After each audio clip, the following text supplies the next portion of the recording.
আমন্ত্রণ জানাচ্ছি বাংলা কারেন্ট নিউজে। একসময় ক্যামেরার সামনে হাসি মুখে দেখা যেত তৌহিদ আফ্রিদিকে। লাখো মানুষের কাছে পরিচিত ছিলেন তিনি।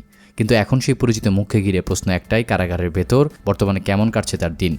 একদিকে মামলার চাপ, অন্যদিকে পরিবারের দুশ্চিন্তা। সবচাইতে কষ্টের বিষয়, তার সন্তান ইতিমধ্যেই পৃথিবীতে এসেছে, কিন্তু এই গুরুত্বপূর্ণ সময়টায় পরিবারের পাশে থাকা নিয়ে তৈরি হয়েছে তার বড় ধরনের অনিশ্চয়তা। গ্রেপ্তারের সময় তৌহিদ আফ্রিদির উদ্বিগ্ন কণ্ঠে পরিবারের কথা উঠে এসেছিল, আর এখন সন্তান জন্মের পর সেই পারিবারিক চাপ আরও বেড়েছে বলে মনে করছেন অনেকে। কিন্তু কিভাবে গ্রেপ্তার হয়েছিলেন তৌহিদ আফ্রিদি? মূলত তার বিরুদ্ধে যাত্রাবাড়ী থানায় দায়ের করা একটি হত্যা মামলায় গ্রেপ্তারের বিষয়টি সামনে এসেছিল। তাছাড়া বৈষম্য বিরোধী ছাত্র আন্দোলনের সময় ঘটে যাওয়া একটি ঘটনাকে কেন্দ্র করে করা মামলায় তার নাম উঠে আসে বলে এমনটা নিশ্চিত হয়েছিল বাংলাদেশ পুলিশ।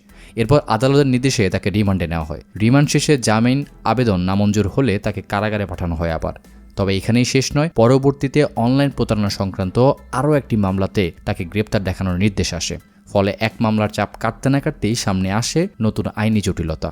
এখন সবচাইতে বেশি আলোচনা হচ্ছে কারাগারের ভেতর তার মানসিক অবস্থা এখন কেমন। এই বিষয়ে নির্ভরযোগ্যভাবে বিস্তারিত কিছু প্রকাশ্যে আসেনি। তবে সন্তান জন্মের মতো জীবনের এত কঠিন মুহূর্তে পরিবারের কাছ থেকে দূরে থাকা যে তার জন্য মানসিকভাবে কতটা কঠিন হতে পারে সেটাই অনুমিত।